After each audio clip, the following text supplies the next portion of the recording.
안녕하세요. 김보라입니다. 오늘 하루 참 아쉬운 장이었죠. 코스피 지수가 12거래일 만에 1900선 아래로 내려앉았습니다. 코스닥도 나흘 연속 하락했는데요. 외국인들 매물도 만만치가 않은 가운데 오늘 낙폭과대주도 적지가 않아서 답답한 분들이 굉장히 많을 것이라고 생각이 듭니다. 이런 오늘장 분석은요. 전문가와 이야기를 나눠보도록 하겠습니다. 주식 코스들의 똑소리 나는 투자 비법이 살아있는 대박클럽. 오늘은 매주 화요일 만나 뵙는 분이죠. 인크레벨에서 어스님 모셨습니다. 안녕하세요. 네, 안녕하십니까. 네, 안녕하세요. 오늘장 분석부터 빨리 시작을 해봐야 할 것 같습니다. 복잡한 이슈들이 굉장히 많았는데요. 우선 한국은행에서 기준금리 인상 소식이 있었고요. 그리고 현대건설과 외환은행에서는 M&A 이슈도 있었습니다. 외국인들의 매물도 부담이 되는 오늘 하루장이었는데요. 정리가 필요하겠습니다. 어떻게 보시는지요? 예, 참 저번 주 화요일 날 나와서 네. 곧 2천이 갈 것 같은 시장이었는데 네. 하루 오르고 나서는 지금 4일째 연속으로 지금 운봉 형태가 나오고 있는 그런 상황인데요. 기준금리 인상에 대해서는 벌써 시장이 예측을 하고 있었기 때문에, 금리 인상에 따른 뉴스에 따라 팔자는 어떤 보험주라든지 은행주 이쪽에만 종목별 영향을 미쳤다고 생각하고 시장이 전체적으로 금리 인상은 영향을 그렇게 미치지 않았다고 생각하는데 이제 현대건설, 외환은행보다는 현대건설이 요즘 이슈가 됐는데 현대그룹에서 현대건설을 인수하기로 결정이 되면서 동반적으로 자금 확보를 어떻게 할 것이냐에 따라 기아차, 현대차는 오히려 상승을 반등을 시도하고 나머지 현대 관련해서 현대상선이라든지 당사자인 현대건설 하한가에 현대증권도 마찬가지였죠. 하한가에 들어가는 그런 형태의 모양이 보였습니다. 그래서 참 시장이 여러 가지 변수, 예전에 옵션 만기일 날 벌여졌던 도이치 어떤 비상식적인 매매 형태라든지 이런 형태 때문에 정말 선물이 우리나라 파생 시장의 규모가 현물 시장보다는 상대적으로 굉장히 커서 참 이게 근본적으로 좀 전문가 입장에서도 좀 해결이 좀 돼서 시장의 안정성 역할을 좀 해주는 파생 시장의 어떤 조치를 취해주는 게 맞는 게 아닌가 그런 생각도 아쉬운 생각도 해봅니다. 일단은 저번 주에 단기적으로 조정도 예상되니까 단기 조정 예상되니까 조심해서 매매하자는 말씀을 드렸고 혹시라도 조정권에 들어온다면 거래소보다는 코스닥 쪽에 하락폭이 더 심화될 수도 있으니까 특히 개인 투자자들은 코스닥을 좋아하시니까 코스닥 종목 매매하시는 분들은 특히 좀 리스크를 관리하자라는 말씀을 드렸었죠. 그리고 또 한 가지 과연 IT 관련주가 반전 시도를 하느냐, 바닥은 다지고 있는데 반전 시도를 하느냐라는 그런 이야기를 드렸습니다만은 전체적인 IT는 반등 시도를 못했고요. 그나마 시장 조정받을 때 삼성전자, 하이닉스 반도체 관련한 IT들은 그나마 시장이 추가 하락하는데 방어 역할을 했던, 물론 삼성전자가 시장을 끌어올리는 역할을 해줬으면 좋았는데 삼성전자가 그렇게 큰 폭의 반등은 아니지만 그래도 반등 시도를 하면서 그나마 시장의 추가 하락을 좀 방지했던 그런 아이고, 삼성전자가 이제 반등한 이유는 4, 4분기 이후부터 반도체 가격이 좀 안정이 되고 1, 4분기부터는 돌았을 것이라 이런 재료가 나오면서 올라갔는데 이게 계속 삼성전자와 하이닉스 반도체 관련주들이 상승 추세에 복귀해서 이어가 주느냐, 그것이 또 전반적인 IT 업종에 확산될 수 있느냐라는 것들 오늘부터 다음 주까지 한번 관찰을 좀 해봐야 되고, 아까도 말씀드렸지만 변동성이 굉장히 심해지고 있습니다. 외국인들 선물의 어떤 기조, 순매수 기조는 저는 개인적으로 계속 이어질 것이라고 봅니다. 다만 축소됐다가 늘어났다가 할 뿐이지 기조는 계속 이어질 것이라고 보는데, 문제는 선물 쪽에서 프로그램 매도나 선물 매도를 강화시키면서 시장에 변동성을 주고 있는 시장이고, 사실은 전반적으로 우리나라 시장뿐만 아니라 일본이나 대만, 오늘 같은 한 특히 중국 시장이죠. 중국 시장이 금리 우려 바탕으로 해서 오늘도 약 한 4% 가까이 급락을 했는데, 이런 시장, 그리고 유럽이나 어떤 재정적자 문제, 그리고 미국 시장도 소폭 조정을 받고 있는 그런 상황이기 때문에 앞으로 시장 상태는 60일선까지 일단은 좋게 생각하면요, 쉽게 생각하십시오. 너무 시장이 조정받는다고 물론 올라가면 좋겠지만 시장이 계속 올라갈 수는 없는 문제니까 그냥 많이 올라왔고 지금 60일선과 120일선 이격이 많이 좀 벌어져 있는 상태니까 이격 좁히기 위한 어떤 쉬어가는 과정이라고 이거 편안하게 생각하셔야지, 너무 시장에 너무 적극적으로 대응을 하시거나 너무 또 하면 사실은 좀 피곤해지고 머리 아프니까 올라가다가 뭐 쉴 수도 있는 거예요. 편안하게 생각하시고 조금 고점권에서나 아니면 이 시장에 하락에 대응을 못 하신 분들은 내 종목이 우량주고 괜찮은 종목이라면 일단은 지금은 또 다시 매도를 손절매를 하기는 좀 이미 늦었다고 판단되기 때문에 반등시나 아니면 시간을 좀 기다렸다가 올라올 때 우리나라 시장은 대한민국을 믿고 우리나라 시장은 언젠가가 아닙니다. 곧 이 조정이 끝나면 다시 또 2,000포인트를 향해서 열심히 힘차게 달려올 시장이니까 우량주라면 실적 대비 괜찮은 종목이라면 이미 손절은 늦었다고 보니까 조금 기다리시는 매매 전략을 해주시면 좋겠고요. 일단은 시장 자체는 저도 개인적으로는 60일선까지는 추가적으로 이격 조정을 할 수 있다고 보고 그 자리가 예전에 1850이죠. 그 정도에서 양봉 형태의 지지를 받았던 자리이기 때문에 일단은 현금을 보유를 많이 하신 분들이라면 미리 빠르게 접근하지 마시고 충분한 조정을 거치고 시간 조정, 기간 조정을 거치고 난 다음에 확인위에 60일선 지지되는가 아니면 추가적으로 60일선 깨진다 하더라도 지지되는 걸 보고 다시 천천히 좀 매수 타임을 뒤쪽으로 밀어놓는 그런 타이밍 매매를 하시는 것이 좋지 않겠나 싶은 생각을 합니다. 네, 정리를 한번 해보자면요. 추가 조정 가능성을 염두에 두시고 일단은 보수적인 전략을 취하시라 이런 의견을 주셨습니다. 네, 그렇다면 당장 내일장은 어떻게 전망하시는지 한번 전망과 전략 함께 알아볼까요? 예, 그렇습니다. 내일은 그렇습니다. 제가 강의 시간에 공부했던 내용 중에 실제로 데드크로스가 나오면 실제로 그 시장은 이미 많이 빠져있기 때문에 낙폭이 가대되어 있기 때문에 오히려 멈추거나 반등 시도하는 가능성이 많다라고 말씀드렸는데 곧 내일이면 이제 5일선과 21선이 데드크로스가 나기 직전입니다. 그렇기 때문에 이미 시장은 많이 빠져서 오늘 저녁에 시작되는 미국 시장이 큰 폭으로 밀리지 않는다면 내일은 오전장에는 반등 시도를 할 것 같습니다. 하지만 그 반등 시도는 이미 21선이 오늘도 21선이 저항됐죠. 21선 그리고 내려오는 5일선이 내일 21선에 근접하기 때문에 그 21선이나 또는 5일선 단기지표인 5일선을 강하게 돌파하지 못한다면 반등은 반등으로 끝날 것이고 그 반등 후에는 또 다른 추가적인 하락도 염두에 해두고 매매를 하시는 것이 좋지 않겠나 싶은 생각을 합니다. 네, 내일은 낙폭 과대주를 중심으로 반등이 나올 것이기 때문에 이 점을 한번 참고하시라라는 의견을 주셨습니다. 네, 이어서 주식 고수들의 투자 노하우를 명쾌하게 전해드리는 고수들의 투자비법 함께하겠습니다. 오늘은 매주 화요일 순서죠. 어스의 정석 차트 매매법이 이어집니다.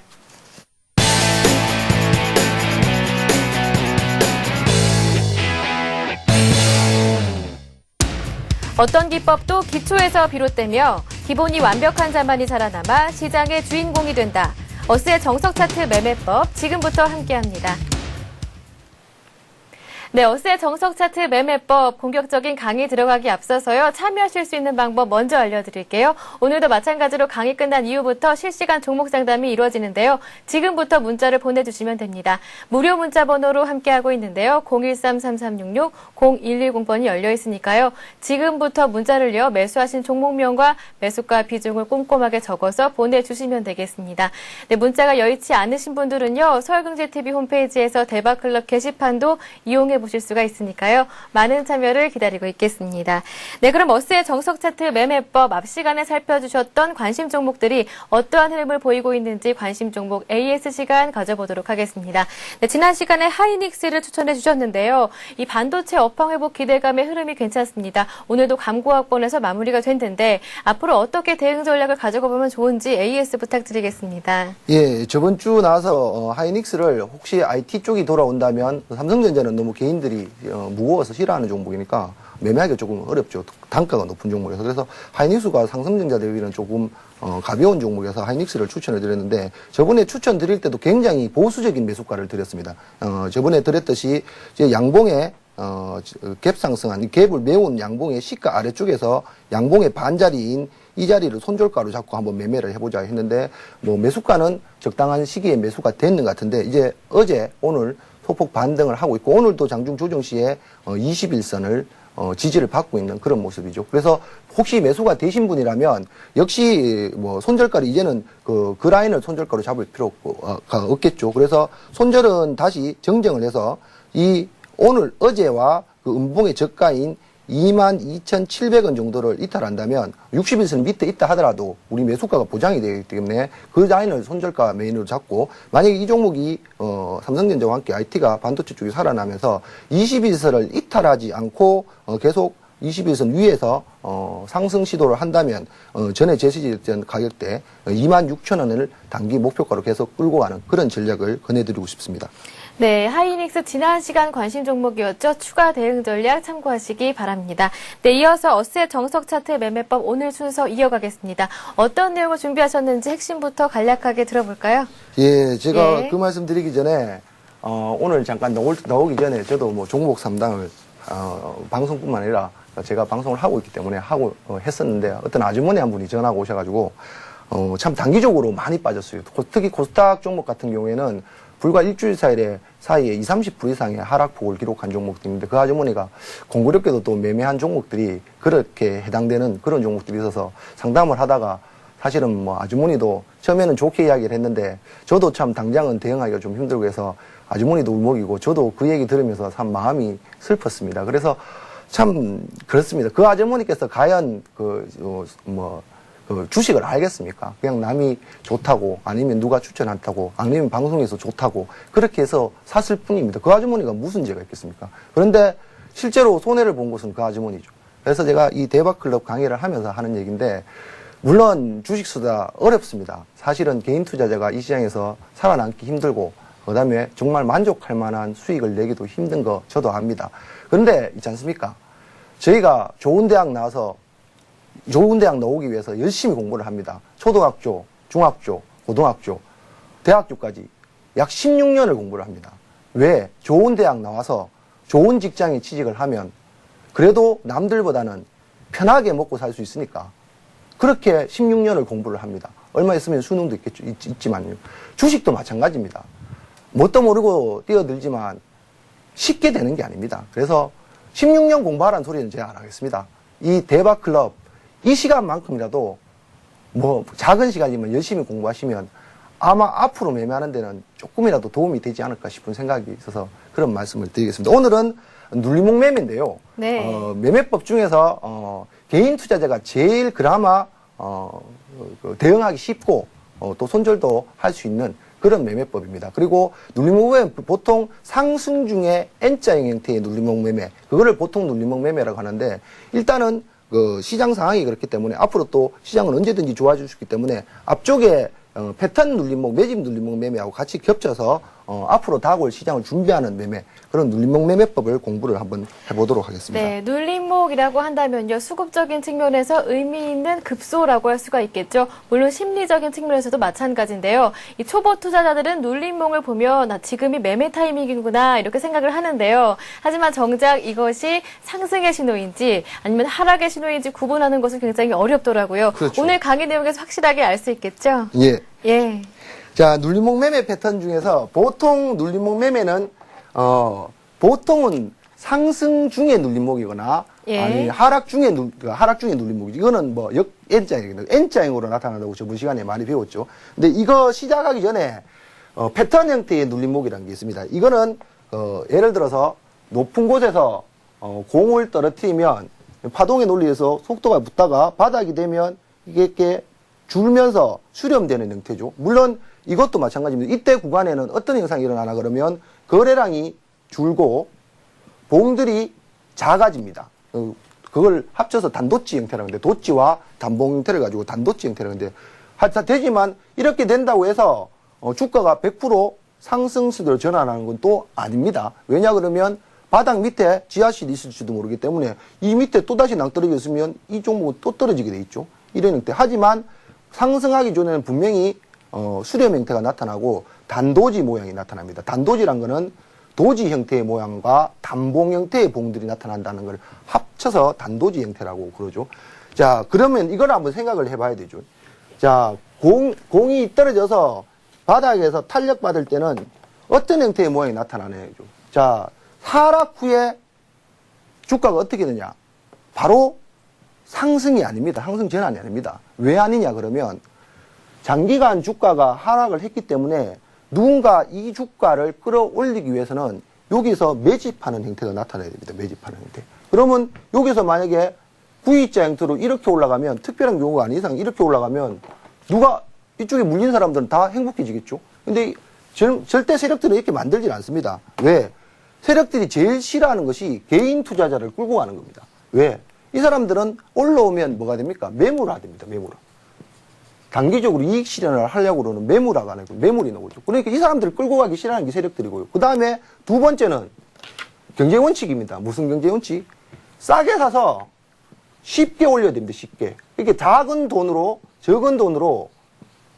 많이 올리는 게 경제원칙이죠. 장사도 마찬가지고 사업도 마찬가지고 비용은 적게 들고 효율을 높이는 게 그것이 당연한 논리겠죠. 주가도 이런 똑같은 논리가 작용을 하거든요.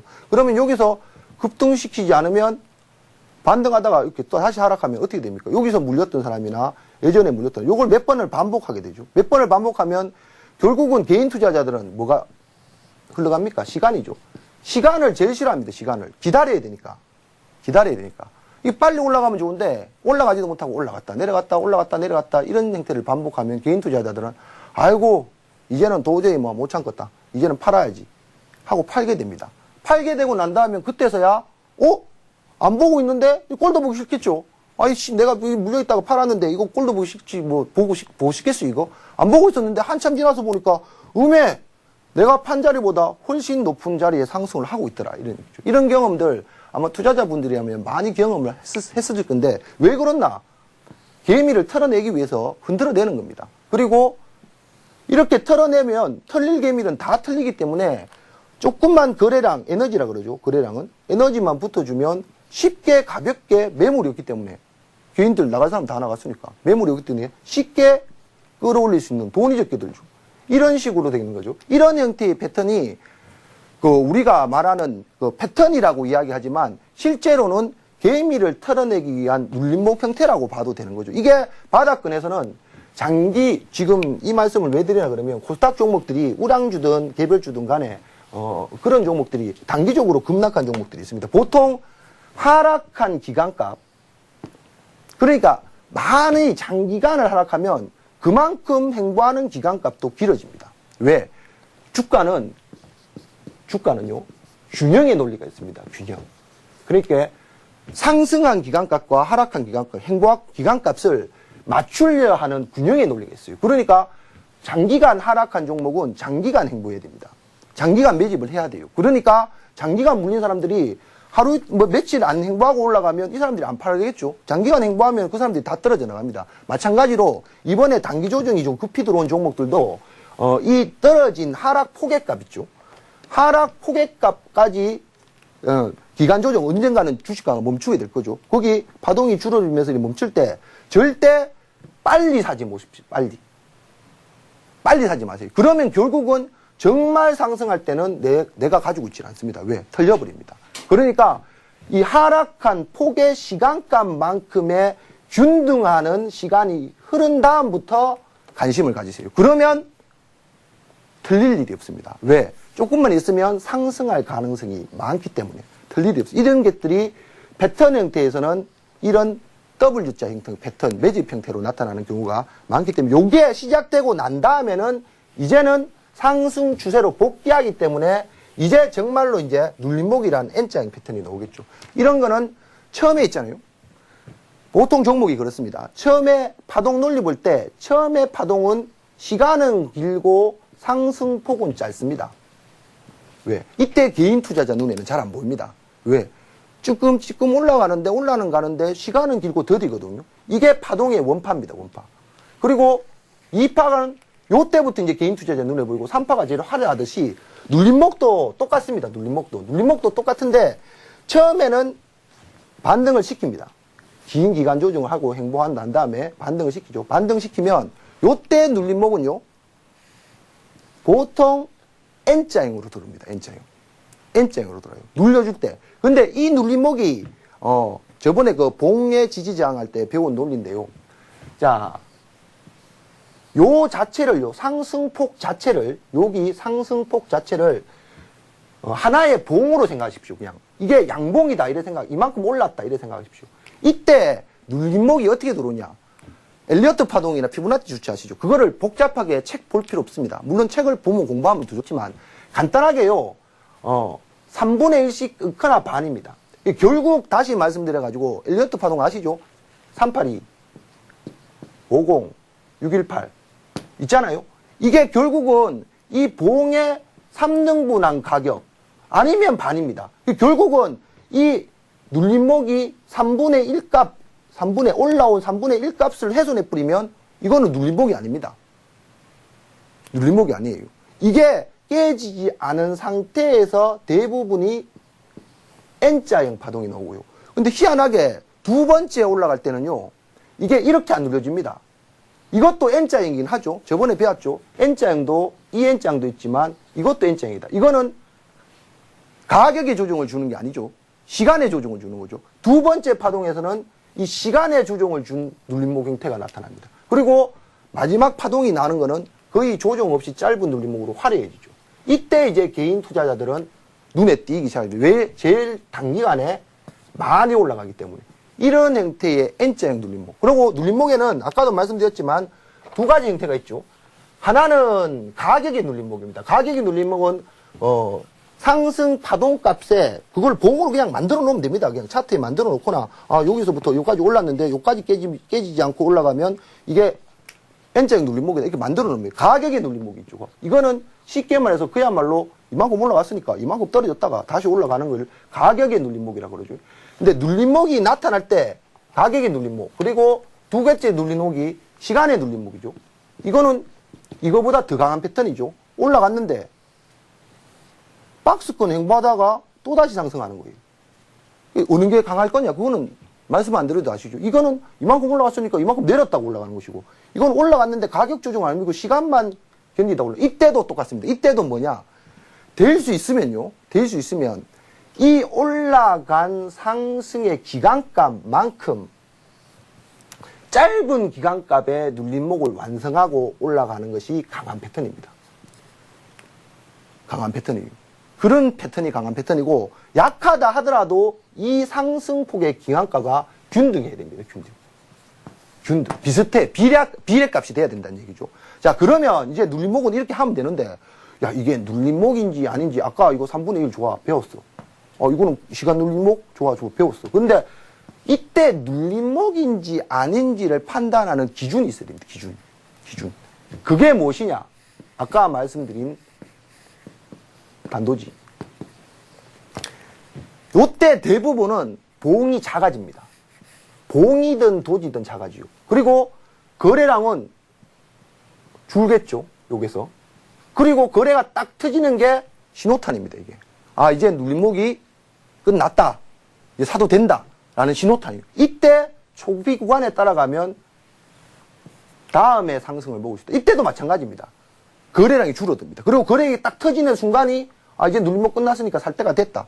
라는 신호탄입니다. 이때 사면 추가적인 상승폭을 먹을 수 있겠죠. 이런 형태, 그리고 이런 눌림목 과정에서도 꼭 한번 체크해 봐야 되는 게 있는데요. 거래량과 차트의 모양값. 그게 무슨 소리냐? 그러면, 자, 어떤 종목이 상승 후 N자형 눌림목을 쭉 갔다. 이때, 당연히 상승할 때는 거래량이 늘겠죠, 이렇게. 상승 중이니까. 그리고 조정받으니까 거래량이 또 줍니다, 이렇게. 그리고 눌림목 완성 지점에서는 거래량도 줄고 봉도 작아진다 그랬죠, 봉도. 근데 요 상하에서 이 차트의 형태의 모양이, 거래량도 이 차트 형태의 모양과 비슷한 N자형을 갖고 있으면 이 안에는 주인이 있는 겁니다. 그렇게 올라가도 작게 올라가는 게 아니라 큰 폭의 다음에 상승이 기다리고 있는 그런 매집 형태라고 보면 됩니다.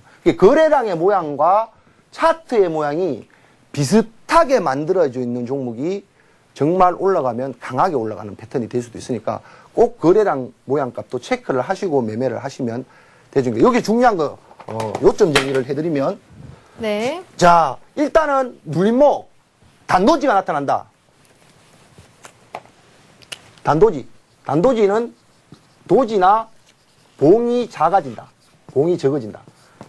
두 번째, 거래량이 줄어든다. 거래량이 감소한다. 세 번째, 거래량이 터지는, 에너지가 터지는 시점, 거래량이 느는 시점이 타이밍이다. 요것만 딱 외워놓고 매매를 하시면 눌림목은 완성이 된다고 보시면 되겠습니다. 네, 이렇게 해서 세 가지 눌림목 패턴에 대해서 한번 짚어봤는데요. 실전에서 이게 잘 응용하는 것이 중요한데 실제 종목들에서는 어떻게 나타나고 있는지 차트로 한번 살펴볼까요? 예. 제가 인위적으로 어제 차트 뽑으면서 고민을 좀 많이 했었는데 과연 요즘 시장에서 여러분들이 과연 이 공부를 해서 예. 이걸 살아낼 수 있는 패턴의 형태의 모양의 느낌 가장 근사치에 있는 것이 무엇일까라는 그런 생각을 하고 차트를 뽑은 첫 번째 종목이 한진해운인데요. 다 네. 아시다시피 그 해운 관련주죠.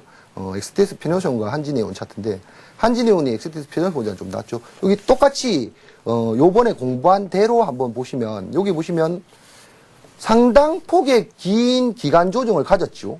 긴 네. 기간 조정. 그리고 여기 바로 상승하니까 뭐가 됩니까? 눌려줍니다. 눌려주죠. 이것도 일종의 매집 형태의 눌림목이라 그랬죠. 그런데 여기서 큰 폭의 상승이 나올 수 있느냐? 못 나옵니다. 왜 못 나오냐? 패턴 형태가 나왔지만 물론 그 뒤에 꽤 큰 폭의 상승을 했어요. 했지만 이거는 진땡이 상승이 아닙니다. 진땡이 상승이. 자, 왜냐 그러냐? 여기서 고점에서 이만큼의 시간값이라는 개념이 있습니다. 시간값. 거리, 시간값. 근데 여기서 바로 가면 누가 좋아집니까? 갖고 있는 사람만 좋아지고 물려있는 사람만 좋아지죠. 그러니까 이 시간값을 맞추기 위해서 또다시 눌려집니다. 여기요. 또다시 눌려죠. 그럼 여기서 멈춘 시간값과 이 시간값이 비슷한 시간값 안에 들어옵니다. 그렇죠. 그렇게 되죠. 그리고 나서 또다시 상승할 때는 여기도 보시면 작은 형태의 그 쌍바닥 형태가 나와 있습니다. 작은 쌍바닥 형태를 다시 만들고 올라가는데 요때 보십시오. 중요한 거 하나 있습니다. 요때는 일정 기간의 시간 조정을 받았습니다. 그렇죠? 근데 여기는 굉장히 짧은 시간 조정을 받았어요. 왜? 만들어 놨기 때문에. 그죠? 그러니까 바로 짧은 시간 조정 후에 정고점 근처까지 상승을 하고 이번에 시장 조정받으면서 조정받지만 그래도 상당히 지금도 형태상으로는 잘 눌려주고 있는 종목 중에 한 종목이죠. 네, 이렇게 해서 한진해운 한번 살펴봤는데요. 또 다른 사례 있나요? 많죠. 사례는 예. 뭐 굉장히 네. 많습니다만 어떤 종목 현대중공업 차트를 예, 한번 알겠습니다. 보겠습니다. 네. 현대중공업은 요즘 그 조선주들이 주도주 역할을 했던 종목 중에 대형 조선주들 중에서 많이 올라왔던 종목인데 이것도 보시면 현대중공업 이렇게 차트를 이렇게 보면 굉장히 가파르게 많이 올라온 거 없고 딱 눈에 보이는 자리가 있죠. 네. 여기 쌍바닥 형태. 그런데 실제로 차트를 더 키워보면 그 전에도 현대중공업은 상당히 바닥권에서 많이 올라왔습니다. 많이 올라왔기 때문에 그 조정폭, 이것도 또한 눌림목입니다. 이것도. 이 형태도 또한 눌림목이에요. 많이 올라왔기 때문에 가격 조정을 받은 겁니다. 그리고 가격 조정 받은 다음에 한 번에 올라온다? 대부분은 쌍바닥 내지 쌍바닥 형태의 패턴을 만들죠. 그리고 다시 시작하는데 시작하는 구간을 잘 보십시오. 그 한 번에 이게 기간값이요. 매매수로 거의 한 달 가까이가 됩니다. 그러니까 개인 투자자 입장에서는 한 달 동안 큰 상승 없이 박스권에서 패턴 만들면서 기다리면 대부분 개인 투자자는 저 위에서 물린 사람들은 그냥 이제는 도저히 못 견디겠다 하고 팔고 말거든요. 근데 그 사람들이 떨어지고 나가고 난 다음에는 결국은 진짜 상승은 여기서 시작되죠. 아까 배운 대로입니다. 자, 처음에 상승은 굉장히 더딥니다. 눈에 잘 안 띕니다. 하루에 찔끔찔끔 올라갑니다. 그리고 또 눌려주죠. 그리고 또 찔끔찔끔 올라가요. 또 눌려주고 또 올라가고. 여기는 벌써 3개의 봉우리가 생겼죠. 그러니까 이번에는 작게 안 눌려주죠. 항상 3개의 봉우리가 생기면 그 다음에 눌림은 좀 큰 폭의 눌림이 됩니다. 그러면 크게 눌려주죠. 눌려주니까 다시 올라왔는데 바로 올라가려고 하니까 이쪽에 물린 사람들이 털어낼 수 있는 시간을 줘야 됩니다. 시간을. 그러니까 어떻게 합니까? 옆으로 행보하죠. 요게 아까 배운 대로 올라오고 난 다음에 처음에 옆으로 N자형 형태, 여기서는 올라올 때는 N자형 형태를 주고 두 번째 파동에서는 기간 형태의 눌림목을 주고 여기는 여러분들이 보시다시피 봉들이 조금 깔끔하게 좀 커지죠. 이때 개인 투자자 눈에는 이 종목이 굉장히 급등하는 것처럼 보이는 거죠. 근데 실제로 이 파동이 끝나고 나면 혹시 이 종목이 현대중공업은 뭐 그렇게 상관이 없습니다만은 나중에 또 보여드릴 겁니다. 그런 종목들 같은 건 개별주거나 어떤 그런 수급이 원만하지 않은 종목들은 실제로 이렇게 급락하는 요즘에 그런 종목들 꽤 많았었죠. 급락하는 경우도 많으니까 고점권에서 욕심내지 말고 챙기는 그런 것도 익혀놓으시면 좋겠죠. 네, 이렇게 해서 눌림목 형태에 대해서 한진해운과 현대중공업 차트를 통해서 다시 한번 이해를 해봤습니다. 또 다른 사례가 있다고요? 예. 예. 시간이 되면 다 했으면 좋겠는데. 예. 신성홀딩스라는 종목이 있습니다. 예, 신성홀딩스. 이 종목은 태양광 쪽 업체 중에서 최근 들어 좀 급상승을 했던 종목인데 이 종목 또한 마찬가지 형태입니다.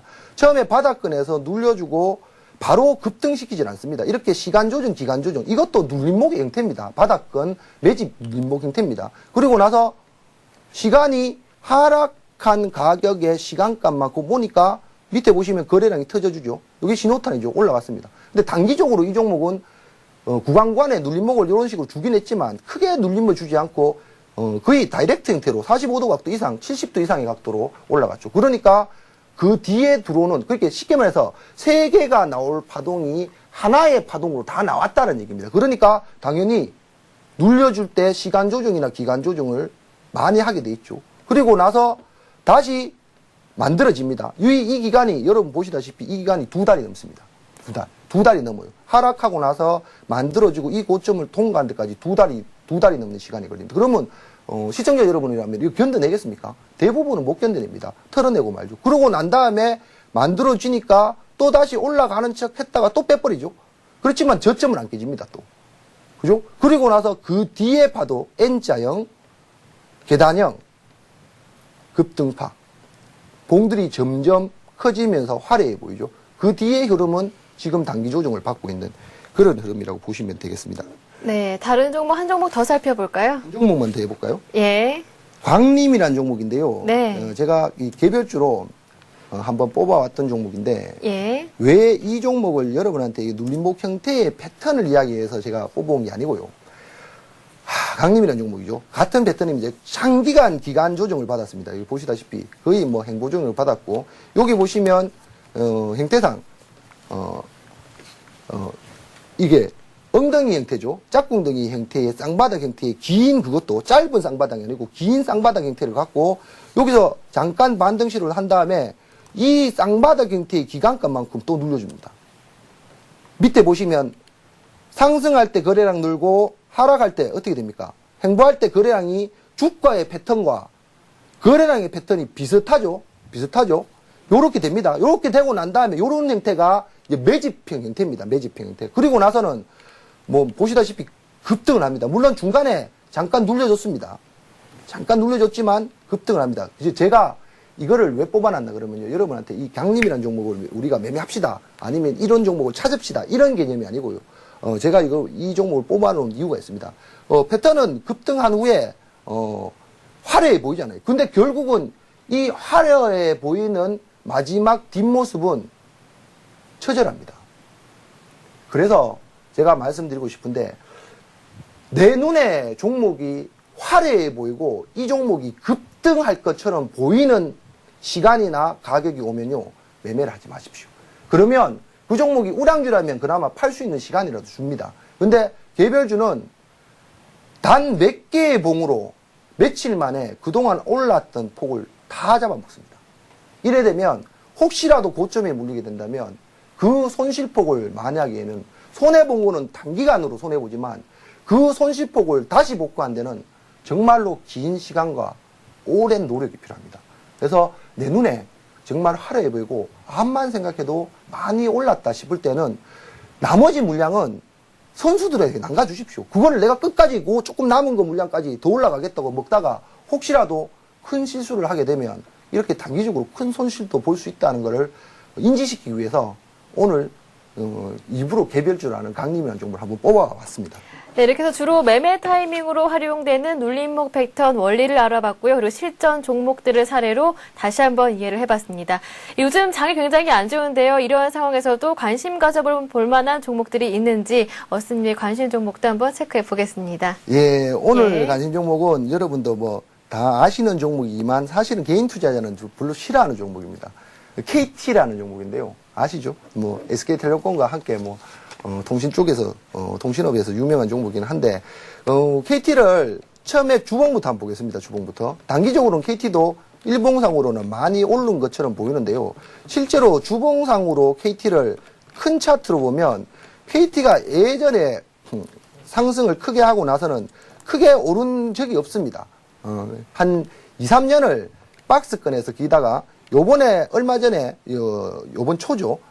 연초에 좀 반등을 뒀다가 또다시 큰 폭의 눌림을 주고 이제 형태상 조금씩 올라오고 있는 그런 형태죠. 월봉도 마찬가지고 그렇습니다. 그리고 제일 먼저 중요한 거는 KT는 아시다시피 주가 방어, 경기 방어주 역할도 하면서 배당 관련주이기도 하죠. 배당 많이 주는. 그렇게 지금 연말 다가오니까 배당 관련주이기도 하고 제일 이 종목 추천된 사유 중에 하나는 이번에 실적 발표에 실적이 많이 개선이 됐습니다. 영업이익률이 굉장히 좋아졌었죠. 그래서 이제는 실적까지 겸비를 한 그런 형태의 종목이라고 보고 이 종목은 외인 비중은 이제 다 찼습니다. 49%. 그리고 기관의 매수에서 움직이는데 요즘 기관들의 수급도 그런대로 괜찮아지고 있는 그런 형태입니다. 그리고 이 종목도 눌목 형태에서 이게 급등 후에 많은 기관종을 눌려놓고 지금 1차 상승 후에 가격의 눌림목을 받느냐 시간의 눌림목을 받느냐를 선택을 해야 되는 전고점이니까 여기서 선택을 해야 되는 그런 위치에 놓여 있는 그런 종목입니다. 그래서 여러 가지 면에서 혹시라도 주가가 추가적으로 하락을 한다 하더라도 상대적으로 하락하는 폭이나 이런 것들은 좀 안정성이 있을 수 있는 종목이기 때문에 경기 방어주 역할도 할 수 있기 때문에 이 종목을 한번 관심 종목으로 뽑아왔고요. 네. 자, 추천가는 저는 항상 말씀드리지만 좀 보수적입니다. 어떤 종목이든 간에 비싸게 사고 싶은 생각은 별로 없고요. 이 양봉의 첫 번째 갭 상승하고 거래가 는 양봉의 시가 자리가 있습니다. 거기가 46,300원 정도 됩니다.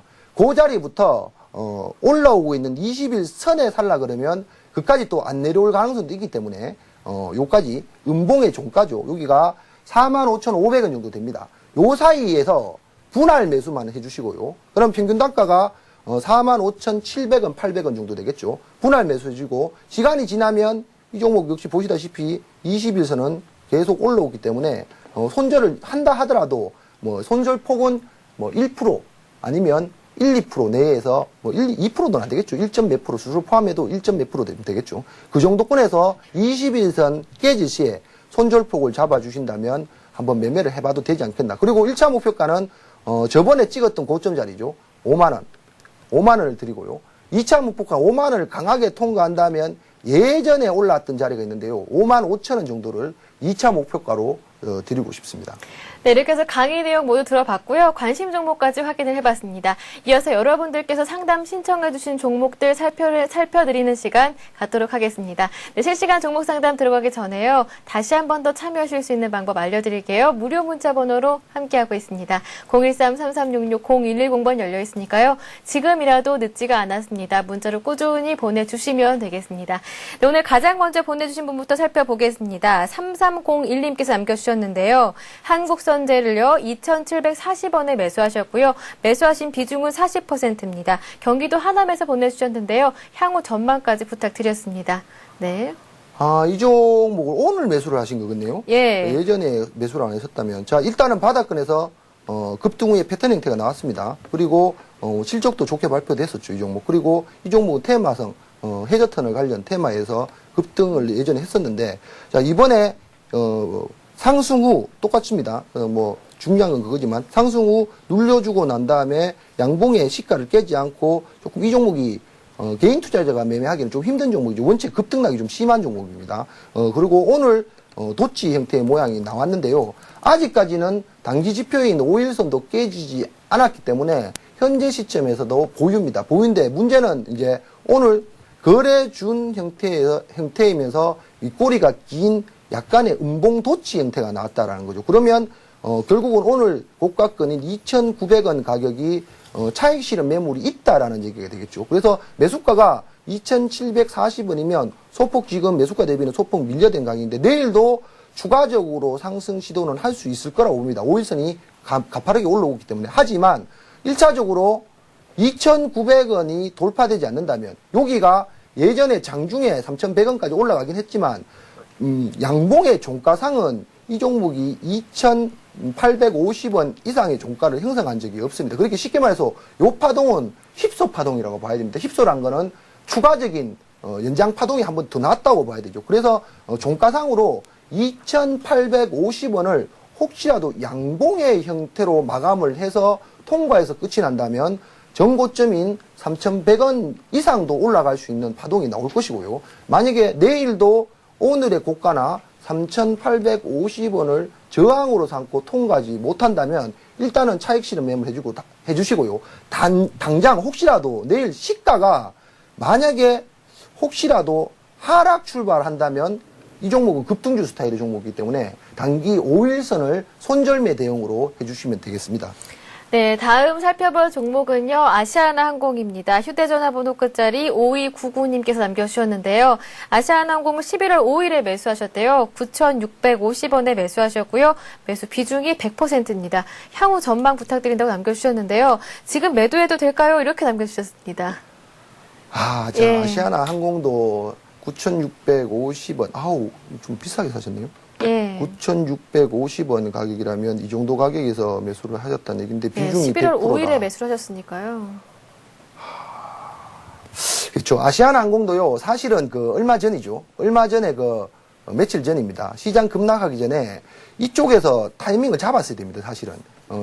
시청자분 매수한 가격인데 이쪽에서 만약에 위쪽으로 탄력을 받았다면 이 종목 역시 10,000원을 돌파해서 좋은 고가를 한번 뚫고 나갈 기술적 분석상이지만 뚫고 나갈 형태를 갖췄는데 그때 공교롭게도 시장이 좀 안 좋은 그런 상황으로 맞물려져 버렸죠. 그래서 다시 또 쌍바닥 형태의 모양을 갖추고 있는 형태를 갖추고 있습니다. 그리고 이 종목 보시다시피 모든 이평선이 밀집되어 있는 형태입니다. 밀집되어 있는 형태. 그래서 이쪽에서 방향을 아래쪽으로 잡느냐 위쪽으로 잡느냐가 굉장히 중요한 포인트에 놓여 있는 그런 형태입니다. 지금 주가는 떨어지지만 첫날 빼놓고는 그다지 거래가 동반되지 않는 상황이니까 내일 당장 이 종목이 상승 추세로 반전을 한다면 이게 패턴 형태가 되기 때문에 오히려 긍정적인 패턴이 되고요. 만약에 내일 방향을 잡지 못하고 하락 추세로 반전을 한다면 또다시 완전히 역별 반대되는 그런 형태가 되는 그런 상황이죠. 그래서 요 종목 비중이 100%라서 좀 애매하긴 한데 일단은요 60일선이란 게 전저점 구간의 가격대와 맞물려 있는 자리입니다. 여기가 8,900원이죠.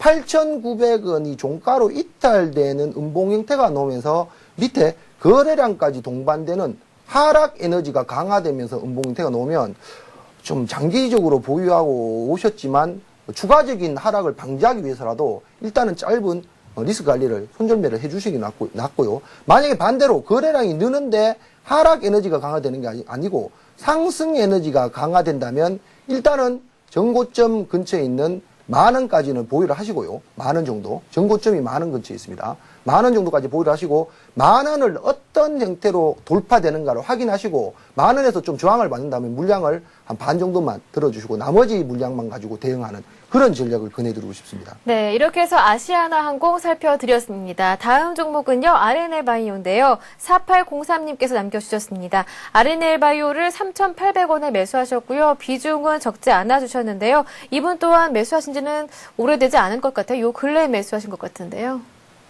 자, RNL바이오가 여러 가지 좀 안 좋은 뉴스도 좀 있었죠. 그것 때문에 지금 요래됐는데, 그 전에는 바이오주들이 올라오면서 좀 상당폭의 상승을 했었던 그런 종목이긴 한데, 줄기세포 제로하고 그런 게 나오면서 나왔는데, 문제는, 3,800원의 매수가가 아마 얼마 전에 반등할 때 매수를 했다면, 약간은 조금 매수 타이밍이 조금 기다렸다가 좀 이른 타이밍이 좀 반등의 저항권 구간에서 매수를 한 게 되고 저번에 가지고 있었는데 보유하고 왔는지 그건 잘 모르겠는데 일단 이 종목도요 내일이 굉장히 중요합니다. 왜 중요하나 그러면 보시다시피 악재가 나왔습니다만은 개파락한 양봉의 시가는 어쨌든지 간에 지지하려고 노력을 하는 모습이 보입니다. 그렇죠? 그날도 개파락했지만 양봉 형태였고 아래께 지수 급락할 때도 급락은 했지만 이 양봉의 시가 자리를 깨지 않은 형태로 지지하려고 노력을 했고 지금 현재의 주가 모양도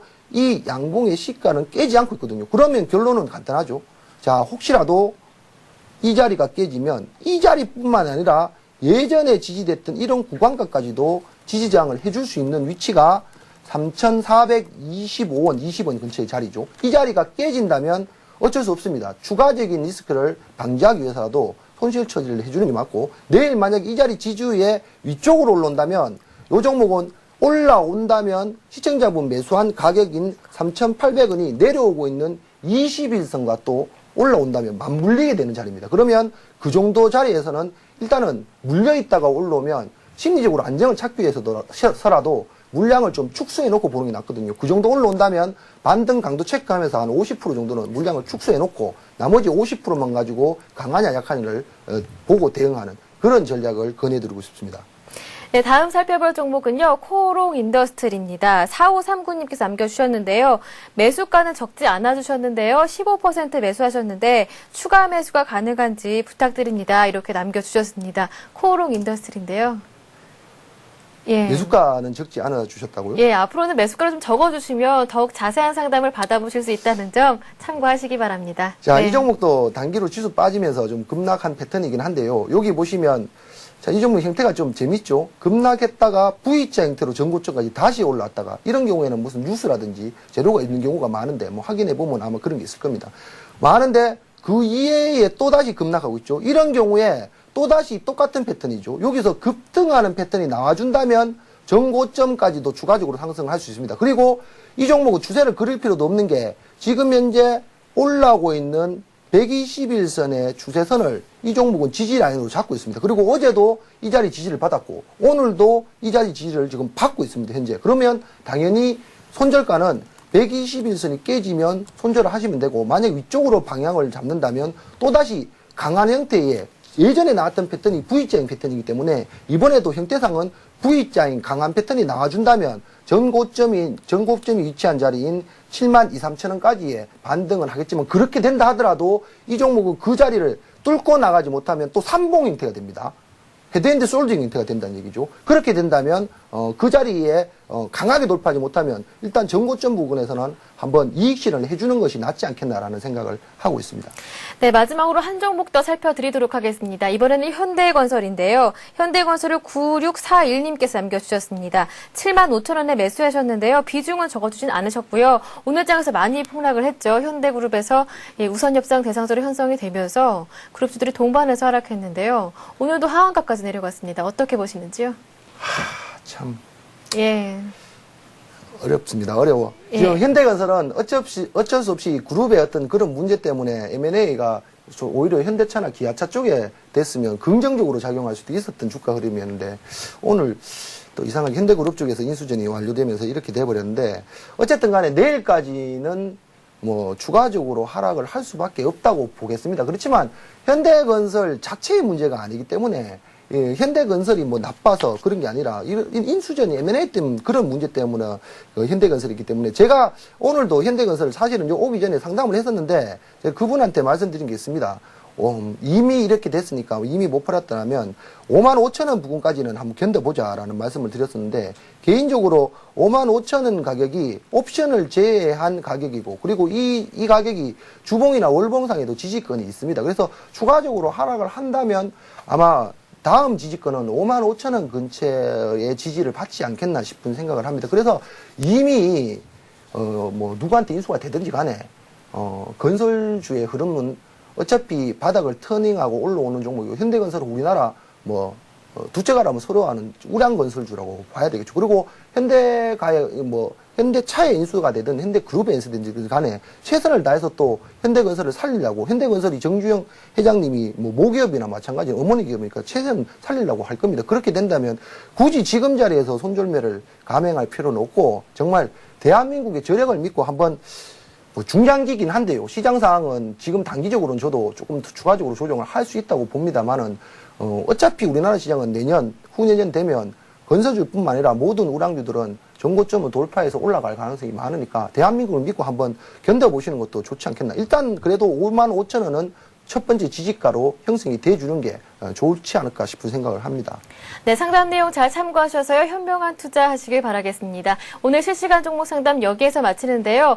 오늘 강의 내용 관련해서 궁금하신 점이 있으시거나 상담받고 싶은 종목 있으시면 저희에게 보내주실 수가 있습니다. 무료 문자 번호로 함께하고 있는데요. 013-3366-0110번이 열려 있습니다. 네, 오늘 강의해 주시고요. 상담까지 맞춰주신 어스님 수고 많으셨습니다. 고맙습니다. 네, 수고하셨습니다. 네, 수고하셨습니다. 네, 내일은요. 이트레드 증권 온라인 PB센터 전장석 센터장의 실전투자 바이블이 준비되어 있으니까요. 내일도 꼭 저희와 함께해 주시기 바랍니다. 오늘 대박클럽 준비한 내용은 여기까지입니다. 오늘 하루도 즐겁게 마무리하시기 바랍니다. 고맙습니다.